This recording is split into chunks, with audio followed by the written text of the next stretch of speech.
Ay, ay, ay, di, di, di, di, di, di, di, di, di, di, di. Ay, ay, di, di, di, di, di, di. Ay, ay, ay, di, ay, ay. Ay, ay, di, di, di.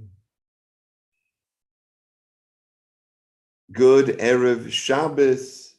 Good Erev Shabbos. Good Erev Shabbos, everyone. We're going to learn some Sfas Emes together. The very first Sfas Emes on Parshas Naso is quite extensive. We're not going to be able to tackle the whole thing in the time we have allotted, but we're going to get a taste of what he's talking about, and it's pretty powerful. Ish o isha kiyafli lindor neder nazir lahazir lahashem. This week in 5631, the Sfas Emes, oh, it's so funny.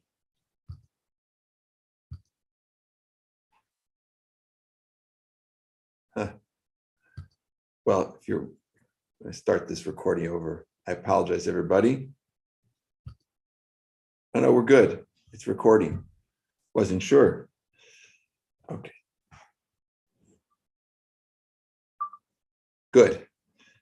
Good Shabbos, everyone. Good Shabbos. Ishki afli neder.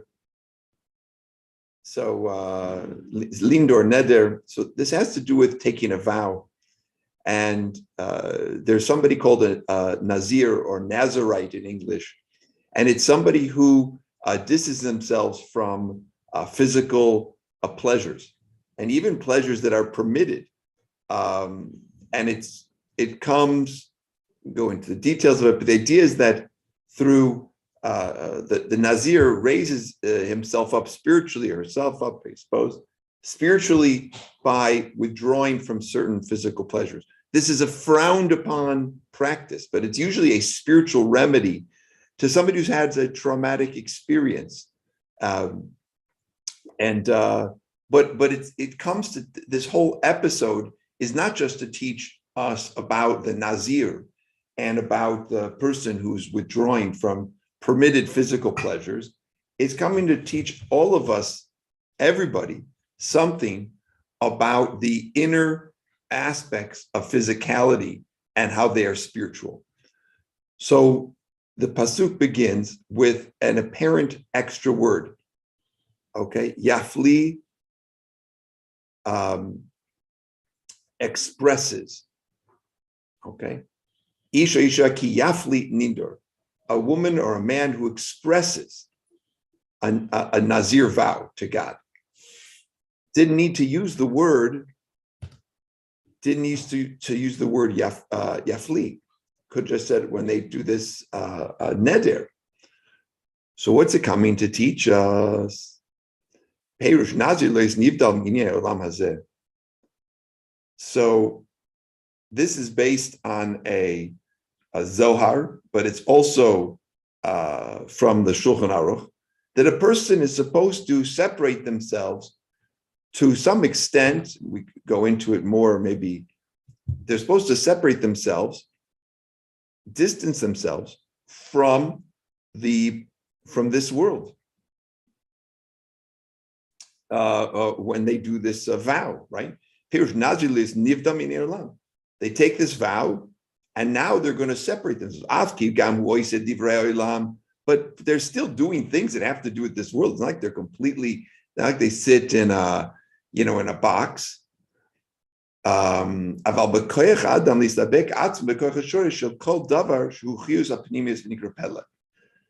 he explains like this: while the Nazarite is one who distances himself from this physical thing and pleasures, even though they're still living in this physical world, they're surrounded by them, right? So in a sense, it's setting up a paradigm, right? they're surrounded by the physical world, and yet they're withholding themselves from it. And the Torah is teaching us, according to Emes, and really the Zohar first, that this is a mashal to how we are physical beings, all of us, living in a physical world, and yet we are supposed to connect ourselves spiritually to the pnimis, to the emes of creation. Dichtiv, and then he says, ki dichtiv, as it says in Tehillim, and he explains how this word pele comes to teach us this, or yafli here.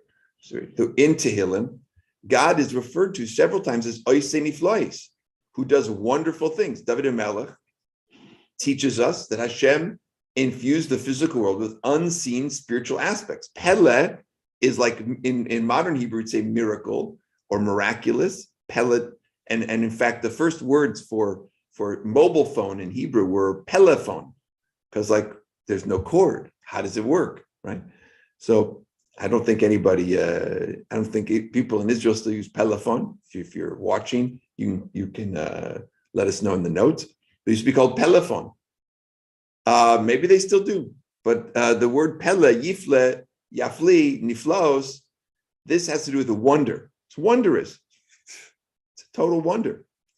So David HaMelech is teaching us with this verse in Tehillim that the world has this unseen spiritual aspect. And in fact, we say in the bracha, Asher Yatzar, it's a blessing that we say after, when we use the facilities to thank Hashem that all of our physical processes are working. Mafli la'asois, who does things wondrously. Shulchan Aruch, Orach Chaim, if you look there, we see that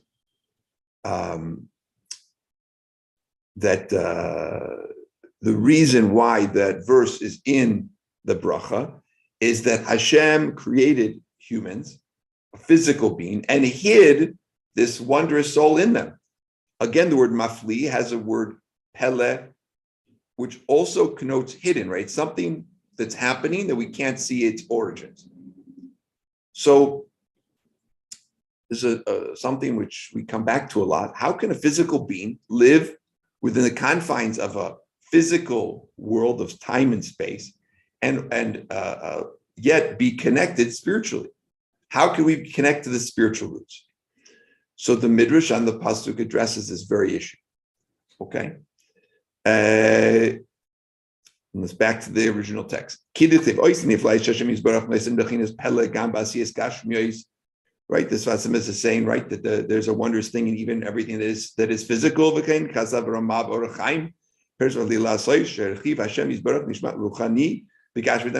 Midrash. Now this is the next support for this idea that the Sfas is bringing, and the Midrash says like this: Uber Midrash, Shoikav Amudei Sheish. The verse, we'll read directly from the Midrash.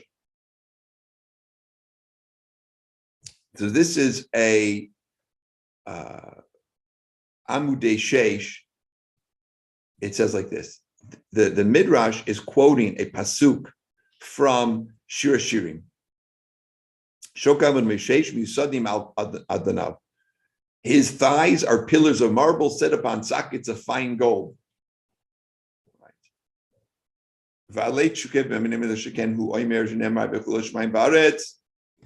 So the word shokav, his thighs, refers to this world because it has the same word as chuka. Chuka and shokav. Chuka is desire. This is a world that God. We actually learned from one of the things that God yearned to create the world. And we also see this in another, Val Shukaisau, his desire is upon me. It's another verse from Shir Shirim, Song of Songs. God yearned to create creation. So how do we know that the pasuk refers to creation? And the Midrash answers with a pasuk And it describes the whole completion of creation, right? We see every Shabbos, right? Vayechulu hashmayim v'aretz, the heaven and the earth were completed. Vayechulu, the word vayechulu, they were completed, has the same root in the word kalasa nafshi, my soul yearns, from Tehillim. So this process of bringing these psukim, Sfas Emes is offering support from the Midrash, from Shir Shirim, from Tehillim, that Hashem yearned to create the world. And this is an important idea. Vayechulu, we say this every Shabbos, just run through it. We think Vayechulu Shemayim V'aretz, we think, oh, God created everything, we rest. It's also referring to a source of yearning.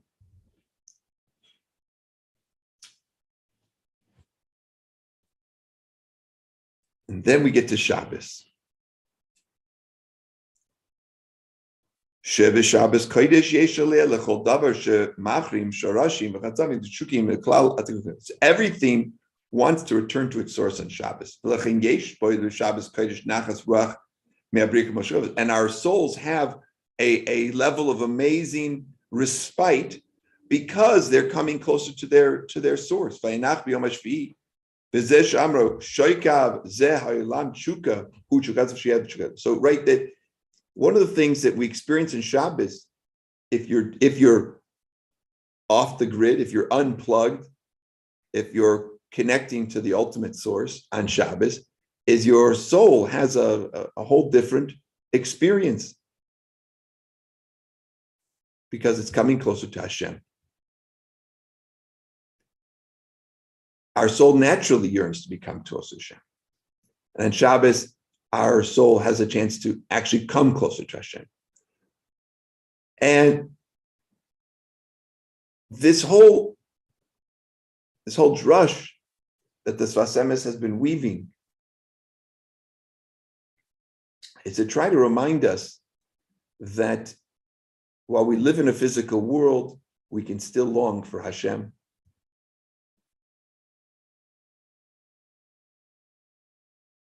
If we want to come closer to our roots, our spiritual roots, we have to increase that yearning. You know, that's one of the things that the Nazir is doing by removing the physical pleasures as a way of achieving a spiritual enlightenment, right? But we don't have to do it in such a drastic way. We don't have to do it in such a drastic way. Because don't forget, after the Nazir does their whole thing, they don't cut their hair, they don't drink any grape juice or wine or anything like that, and other things. They have to bring a korban, they have to atone for what they've done. Where all we need to do is long for that spiritual connection, long to be connected to the chiyus of Hashem, long to become closer to God.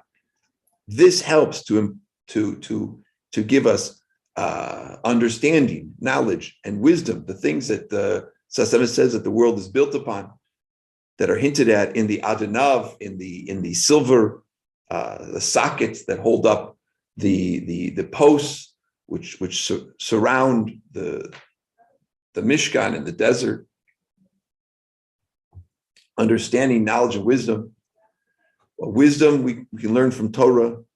Understanding and knowledge we can gain from Torah. But we also can gain it from seeing how the marvelous way the world works, and taking in the beauties of how Hashem created the world, and that includes music and sunsets and beautiful views. And maybe with this, we will wrap up, wishing everybody a beautiful Shabbos. May we be connected. May we have a chukah always to come closer to Hashem, and may we feel that closeness. This Shabbos may inspire us to be closer to Hashem every day of every year. B'mei Rameinu.